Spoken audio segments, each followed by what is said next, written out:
এবার আমি চলে এলাম আরো একটি নতুন ভিডিও নিয়ে। এই দিনটা ছিল 10ই সেপ্টেম্বর। এই দিন দুপুরবেলা আমি মায়ের সাথে একটু বেরিয়েছিলাম একটা কাজে। তো বেরোনোর আগে আমাদের উঠানে একটু ছবি ও ভিডিও তুলছিলাম, যেহেতু সেদিনকে খুবই রোদ বেরিয়েছিল এবং আকাশটা খুব ভালো লাগছিল।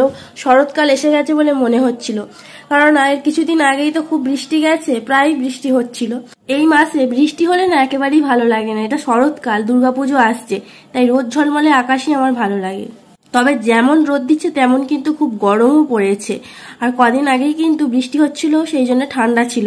আর ওয়েদারের এই আপ ডাউনের কারণে কিন্তু অনেকের অসুখ বিসুখও করছে, ঠান্ডা লেগে যাচ্ছে। তো যাই হোক, আমি আর মা বেরিয়ে পড়েছিলাম। এই জায়গাটার নাম হচ্ছে শ্যামপুর ফেরিঘাট, আমাদের বাড়ি থেকে কয়েক কিলোমিটার দূরে। আর এইটা হচ্ছে দামোদর নদ। দামোদর নদে এখন জোয়ার, সেই কারণে জল একদম উপরে উঠে পড়েছে, রাস্তায় চলে এসেছে। তার উপরে যেহেতু কদিন আগে পর্যন্ত প্রচুর বৃষ্টি গেছে, তো সেই জন্য জল একটু বেশি উপরে উঠে পড়েছে।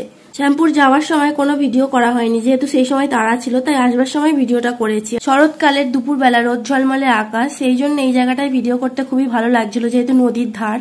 আমি অন্যান্য বছর দেখেছি যে দামোদর নদে চড়া পড়লে কাশফুলও ফোটে অল্প স্বল্প।